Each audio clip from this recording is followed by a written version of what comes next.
homosexual. As far as I'm concerned, you can stay in the gutter. Let all the normal people stand up. Let all the normal people arrive. We do not want homosexuality legalized. We do not want our children to be contaminated by this. Turn around and look at them. Turn around and look at them. They're looking at the Hades. They're looking at the homosexual. Don't look too long. You might catch HLR. Thank you very much.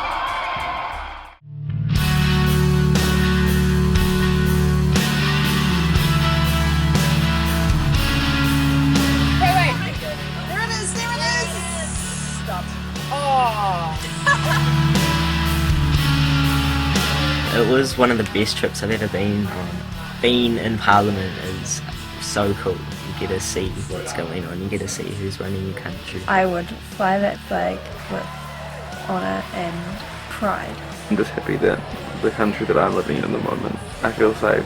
Pride is a big thing because that is us celebrating that we are now able to be who we are. I feel really lucky to be living in a country where we're like accepted. They are extremely brave people. I wouldn't be able to be without them. It makes me proud to think that they really stood strong for what they believe in. I am really grateful that they've done this.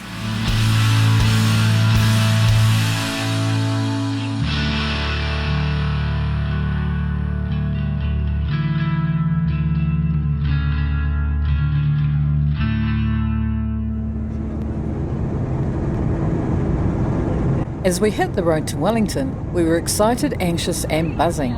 We'd spent weeks planning this trip, and finally we were heading down to celebrate a big part of our history that was made 30 years ago, the Homosexual Law Reform. For us, community youth, a small group of LGBT kids from Gizzy, this was a huge deal, especially because our first stop was meeting Fran Wilde. I've got so many memories that it's really hard to say there's just one. There is not one, actually. I do remember the night it was passed and we were still worried about our numbers. And other little things like we used to have to sit through the select committee and all these terrible bigots would come in and go on about how ghastly gays were. One day it was really bad and I thought, I can't take this, and I just got up and went out and went to my office for a few minutes break. Yeah. And just when I went into the office, one of the old parliamentary messengers arrived with a huge bunch of spring daffodils, which smelled beautiful, and it was from somebody I didn't even know in New Zealand saying, "Keep going, Fran, keep going." Because we kept talking about love and relationships, and they were talking about how ghastly everyone was.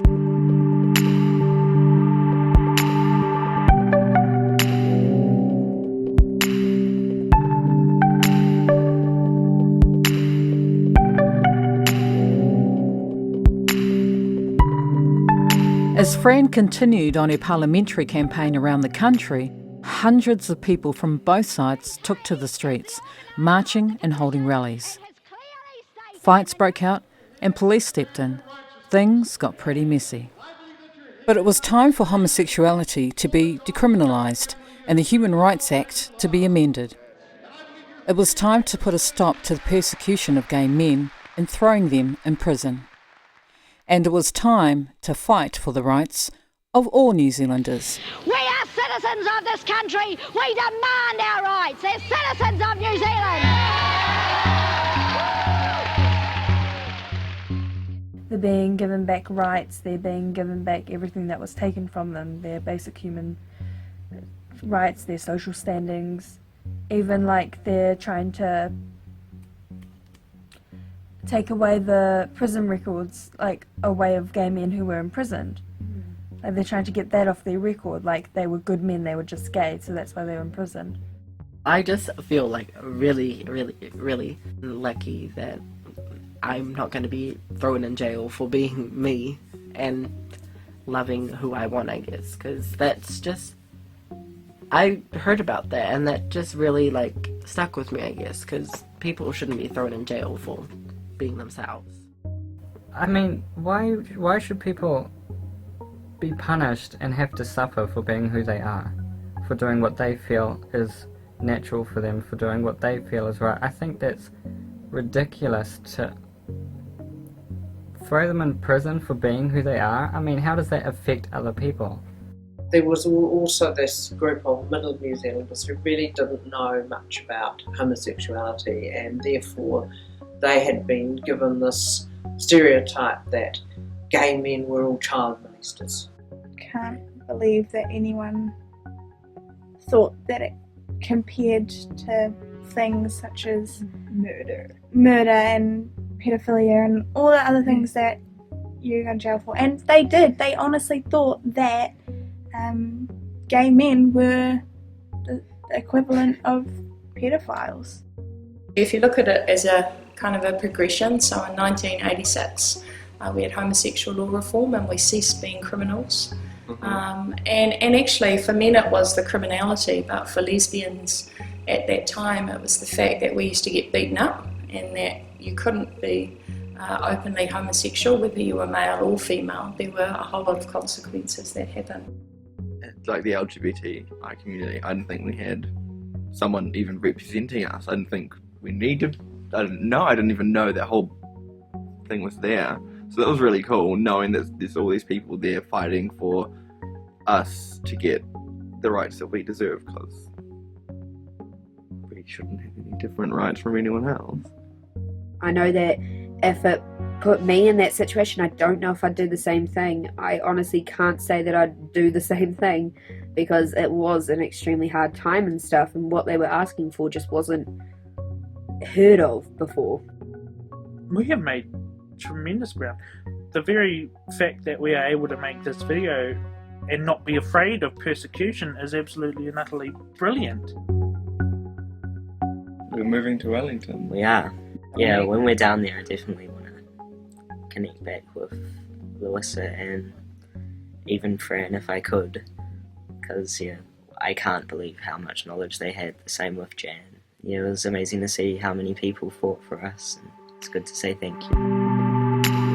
Reasons we wanted to be visible was for all of the people who weren't out or couldn't be out, who were feeling, really bad with the incredible hostile, negative kind of atmosphere and the anti-gay, anti-lesbian stuff that was being said, and to keep our spirits up, keep our morale up, because it's really important when you're under that kind of sustained attack. Whether it's as an isolated individual or as a group, it's really important to work out ways to keep yourself feeling okay. As the nation became divided, the movement was gaining momentum. Pro-gay and lesbian groups knew they had a huge fight on their hands, so there was really only one thing to do, which was to reach out further and gather as much support as they could.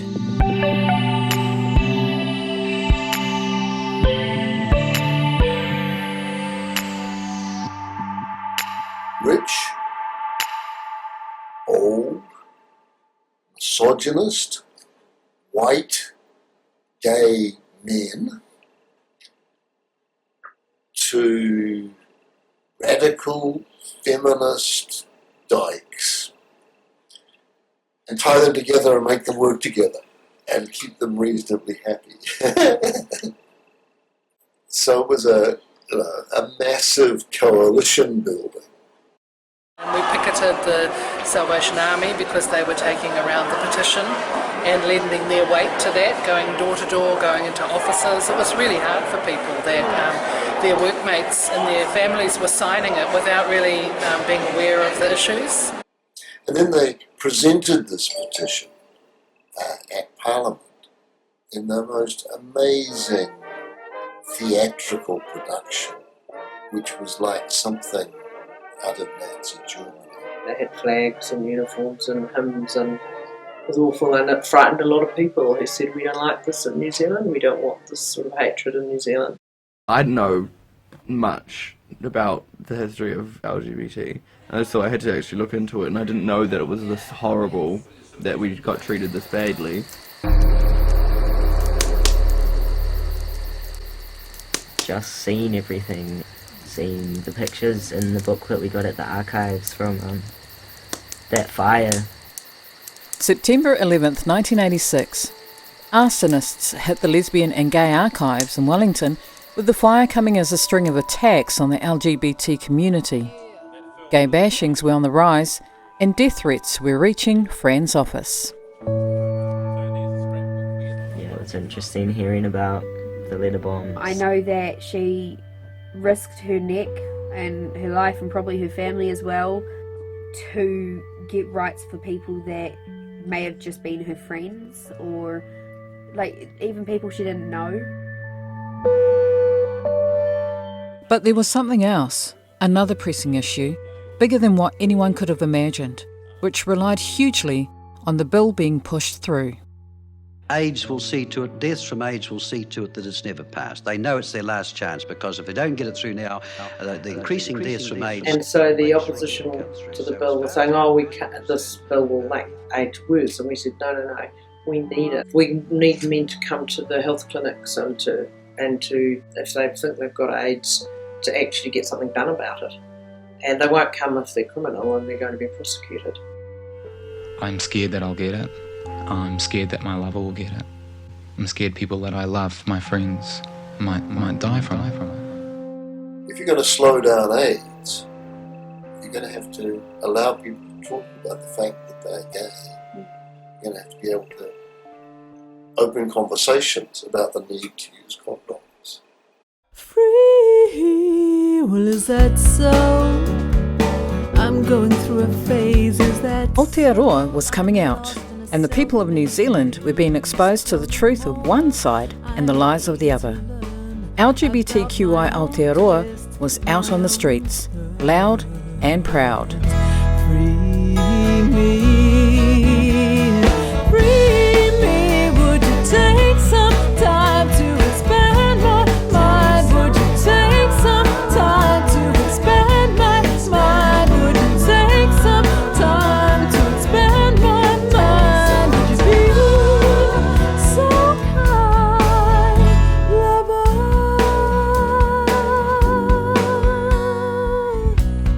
I didn't really notice anything different about me and how I felt towards other people until year 10, which for a lot of people is really late because I know some people go, oh, I was like 6. Thinking back, my earliest memory is actually when I was 6.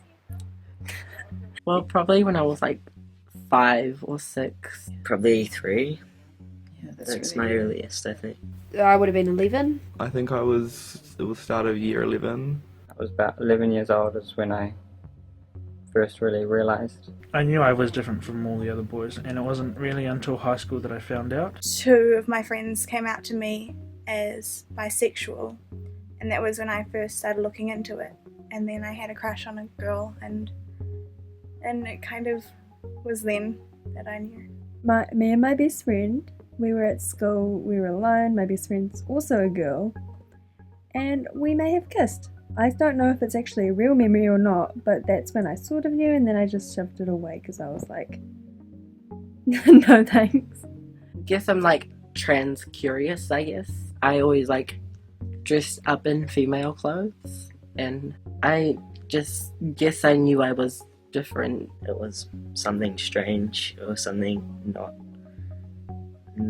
nothing I'd seen before, but everything boys did at that age, I would be more drawn to that than anything feminine, I guess. I've always just liked girls and guys and never thought it was anything different. A family member of mine is, I don't actually know what she is, but it's like bi. She's had girlfriends, she's had boyfriends. So we just thought it was normal and stuff, and I think my earliest memory probably be Gisborne when I had a first crush on a girl. I always remember playing in dresses and stuff like that, like just enjoying playing dress up with my sister, and then I never stopped really being feminine. I just kind of grew up and started looking at different things that boys weren't usually doing, and then just one day clicked onto what gay was and kind of like, yeah, that sounds about right, and that seems like me.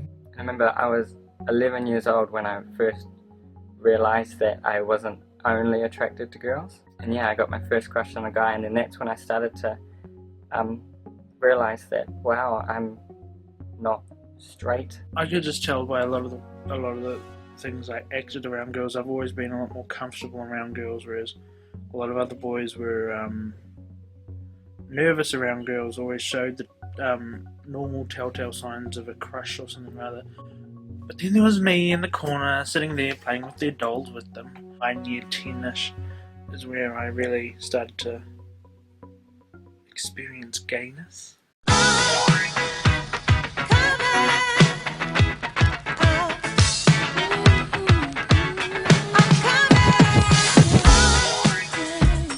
I remember before coming up here, going out for dinner with my mum and being like, oh, so what would you do if, I happened to come out when I came up to Wellington? She would be like, and the conversation didn't go so well. But then I moved up to Wellington and I was working for Women's Refuge. And on my very first weekend volunteering to go and pick up something, I had to pick up this other volunteer. And I knocked on the door and she opened the door. She was hot. she was just like completely hot. And I was just like... I kind of copied an idea off someone because they decided April Fool's was a good day to come out. Because that way you can... say it was all a joke if your parents don't take it well. I was sitting at school with my therapist and she just asked, do you feel like a boy? And I said yes. So that moment, it was just like, oh my god. It was an old social media site, Ask Your Femme, that because you asked a question and then so someone normal, I get it all the time. I used to get it all the time. Like, are you gay? And each time I'd just take the piss out of it, like just spinning a joke, having a laugh at myself. So I texted my mum and I told her what I was. Like I told her, Mum, I'm pansexual. It means that I like girls, guys, and everyone in between. And she pretty much sent back that I am still me, I am still her daughter, she still loves me the same and all that sort of stuff, and she doesn't really care. And then we had a family dinner and spread it across everyone, and no one has ever said a bad word.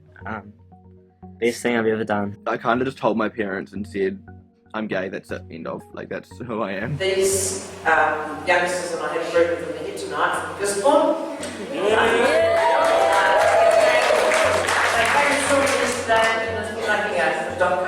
In my blind sort of argumental state, I decided to come out, and Mum went quiet, and then she was just like, okay, I need to think about this. I was quite casual in the way that I came out to a lot of people.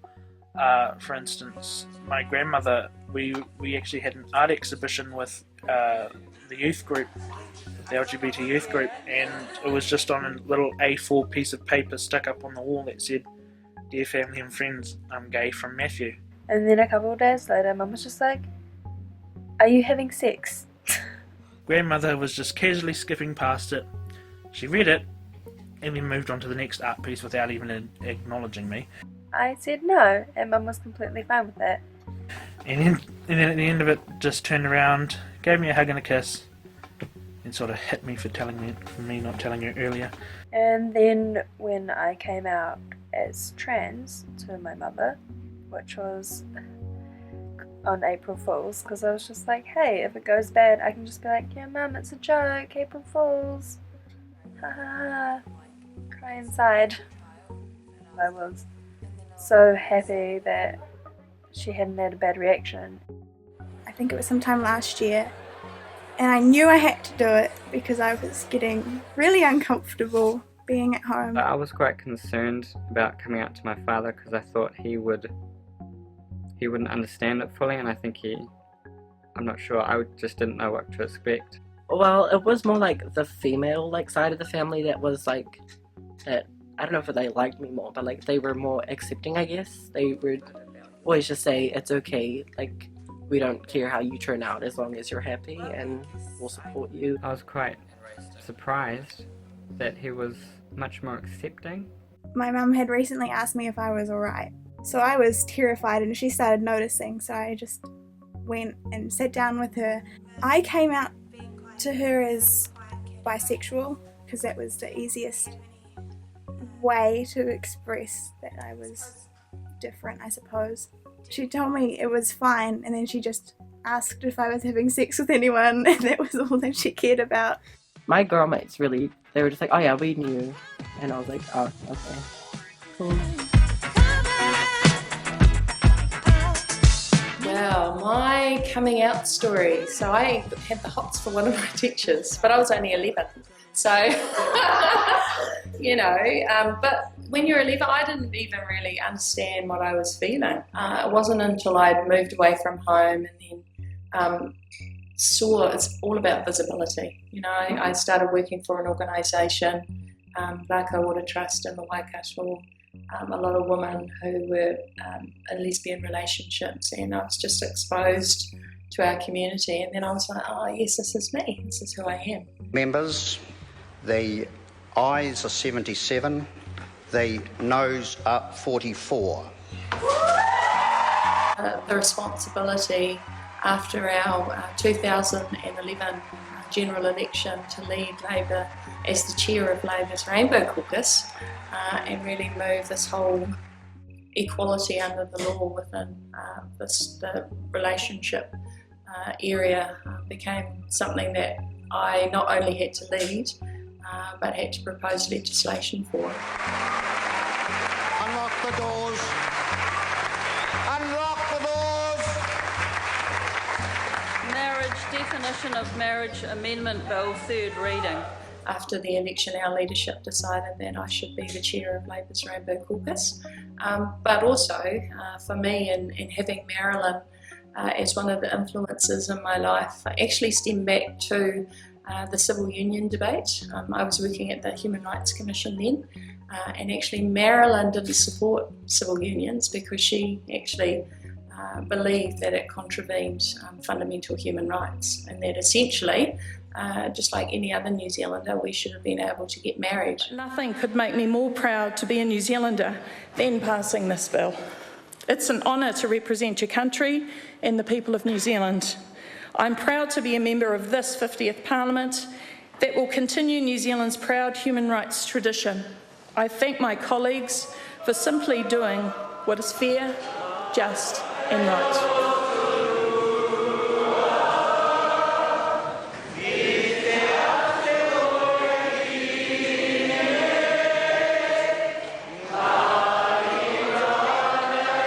Speaking of fundamental human rights, the role of the Human Rights Commission has itself made significant progress, with strong advocacy happening for New Zealand's LGBTQI community. And it even has a role for our very own community youth to think about. If community was interested in identifying the key issues for young LGBTI kids in Gisborne, we need to know about that. And so the Commission does several things, and one of the things it can do is protect people from being discriminated against because of who they are. So if anyone felt that how they were being treated was unfair, we would really like to know about that.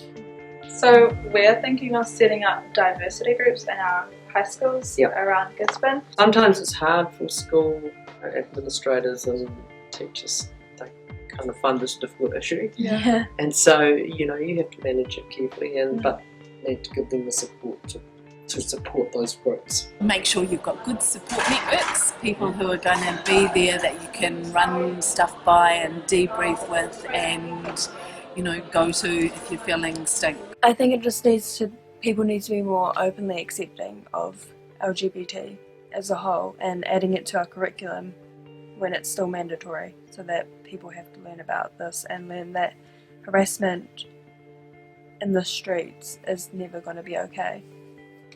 I get really worried about, as I said before, is that our young people get isolated and they don't have people to talk to, and that's why visibility in our schools is so important, so that people know that there is somebody there that they can talk to about what it is to be a young person who's exploring their sexuality. I went through a really dark time before I moved out of Auckland. I was led to believe I didn't deserve anybody. Like, I didn't deserve to be happy. So when our wairua is just downtrodden beyond compare, whether they're LGBT or not, it can affect them to the point of suicide, which is absolutely horrible. I even had like little plans on how I would do it.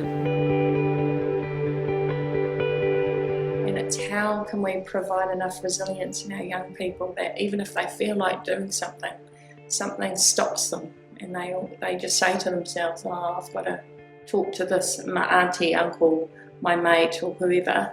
So many changes. I was getting a female body and stuff. I didn't know what was happening.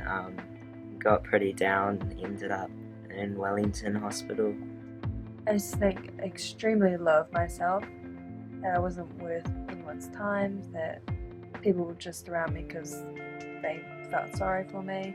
This particular person had bullied me through primary school, and then after a while it's like, screw it, I don't care anymore. Say what you want, I really, really don't care. As I got older, I got louder. I got a little bit more of a backbone, and I don't put up with it anymore at all. I wanted to go and see a counsellor by myself at school, and I think I still need every now and then to talk to someone. How do we pick up on the signs when young people are kind of screaming out for help and they're just not able to verbalise it, but we know something's not quite right? How can we support them?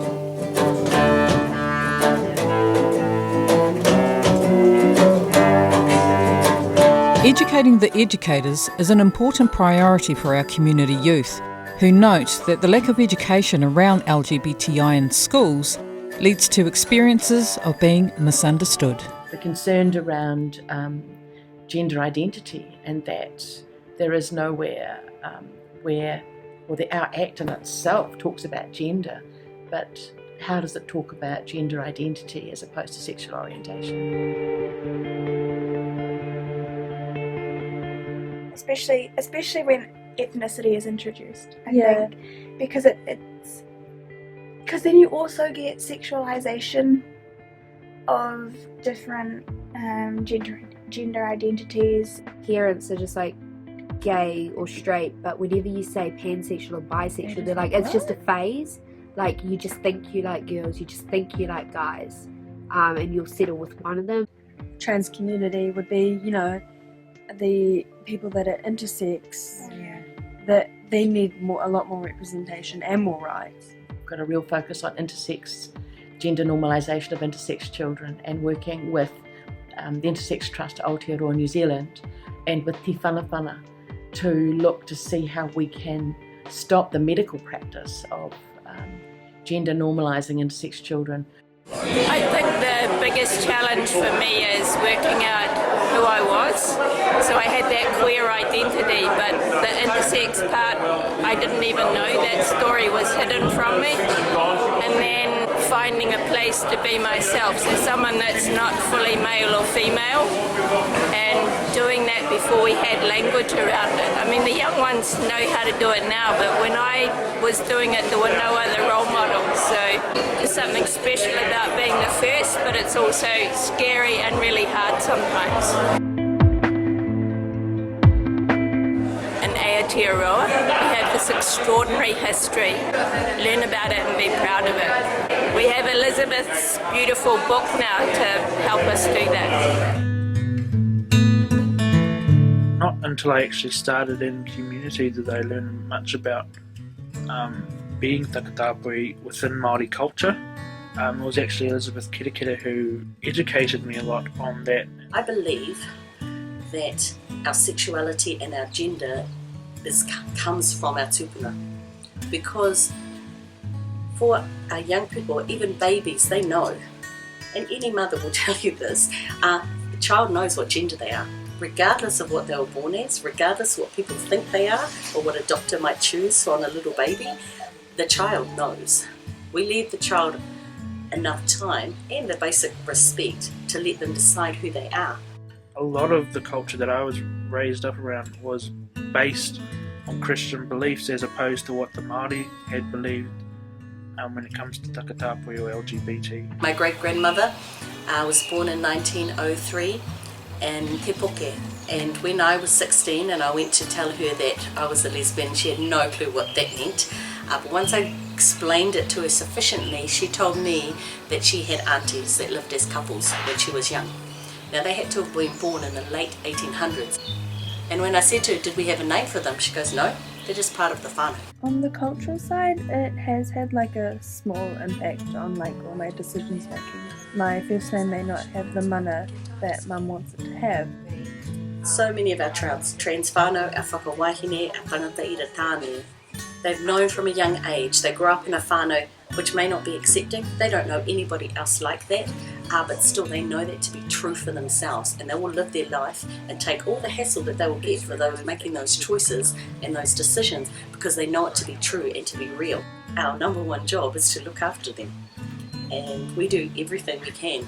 And when they have to go out into a world which is not always accepting of who they are, our job then is to prepare them for it. Not to put them down and say that they shouldn't be that when they go out in the world, they should hide that when they go out in the world, is to make them strong to go out in the world.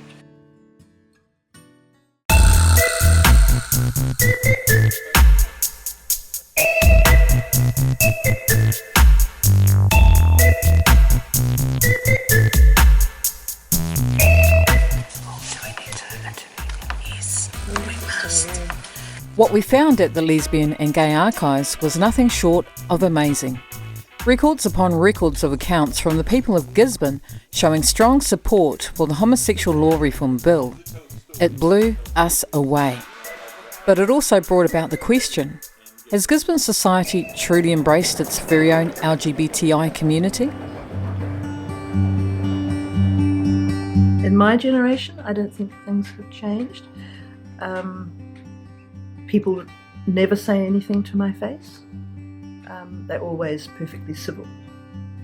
And my family are absolutely wonderful. You know, just the younger generation, the nieces and nephews who've grown up, they think, what's the problem? I'm a lot more demonstrative than Karen is, and so I'd give her a hug in the street and she'd say, no PDAs, no public displays of affection. I thought, I've hooked up with this previous principal of a girls' high school. I need to behave. You make the tea, Louie. All right. One of my sisters rang and said that her two sons, my nephews, were being teased on the school bus, and they had come rushing home one day. Mummy, so and so, the kids on the bus say that Auntie Karen's a lesbian. And so my sister, who's pretty straight up, got on the phone and said, this is what the boys are being told. Is it true? Are you having a relationship with the woman I was with? And I said, yes. So we both went around to tell my parents, who I don't believe to this day that they didn't know. But we had never talked about it.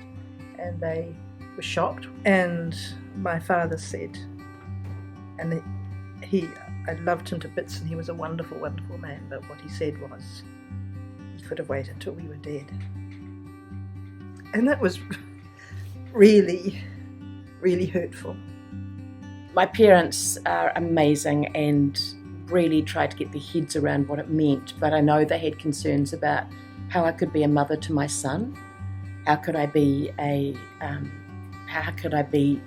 lesbian and raise a son?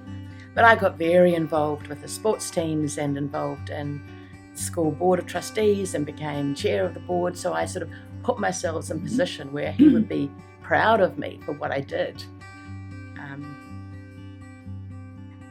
Sorry. I realise now that it actually was quite tough.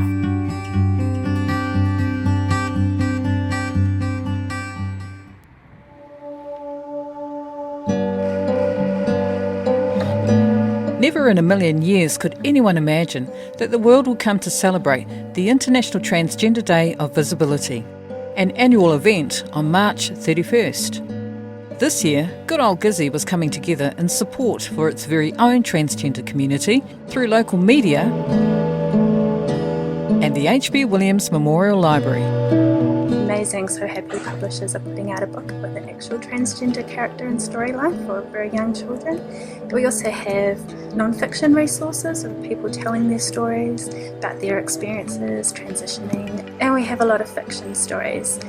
Publishers are picking up that our youth need stories that reflect them, and representation is really important. So it's great to be able to read a story and find yourself in it. I'm always on the lookout for good books that feature LGBT characters and storylines, and putting out resources to support our youth. With the expansion of the library happening soon, community youth couldn't be more happy and excited about the addition of the new gender-friendly bathrooms. I remember going into the girls' bathrooms and getting told to get out, and the same thing happened in the boys'. I personally have trouble deciding whether or not I should get strange looks in the women's bathroom or get strange looks in the men's bathroom, and possibly yelled at from both. Yeah, I train my body to not need to use anything until I get home, and I still don't need to use bathrooms. I don't think there should have been gendered toilets in the first place, because you just want to pee. Just exactly. Gisborne Library, your Gizzy Gold.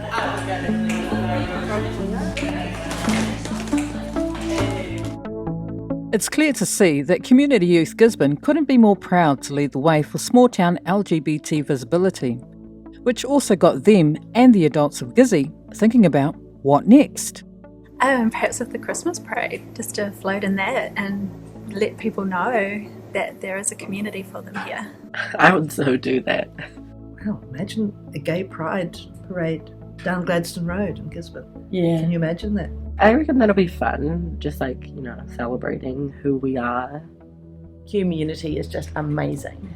That it's young people like these people in Gisborne that are pushing those boundaries, and they need to happen. The world is in good hands, particularly with our own community of LGBTI. Kia kaha. I'm proud of you. And be your amazing, awesome, beautiful self. Enjoy and be proud. We have massive diversity amongst us. We have amazing skills, talents, beauty, and strengths to bring to the world. I think there's no doubt there's a much better atmosphere, and it's easier for all of us to keep on being out, or to come out if we hadn't been out before, or if we're just deciding to be out. To be active and to participate, and more than that is to continue our legacy. Things have improved for you to look behind and see what you can do to make it a bit easier for those coming behind. Still got a long way to go, and we need you to come and take our places. I think it's really important that we remember that everything we do on the shoulders of others, and we're doing it for the next ones who come after us. So all of you... I look at Fran Wilde, and that's what humanity looks like. I have a lot of gay friends and stuff, mostly thanks to community. I don't know, these two took the words out of my mouth. Can't really follow up on that. Ever since I started attending those meetings, I've just felt so much better about myself and being around other LGBT members. I feel like we were just connected on an emotional level, I guess, and that just allowed us to all be friends. Also, the visibility of us as a group saying, we are here, we are always going to be here. A lot of fun, and I really, really, really want to see it get a lot bigger and become actually something really big in Gisborne. I really love the people I've met in this youth group. I'm so proud of all of them as well. We've got such a tight little group, and you can see that it has really helped them being there. So what have we learnt from this journey, exploring what it is to be lesbian, gay, bisexual, transgender and intersex in Aotearoa? That no matter what gender or sexuality you identify as, no matter what ethnic background you are of, no matter your age, no matter your social or professional status, no matter where you live, our experiences, while varied, does not transcend time. And in our heart of hearts, we are all change makers.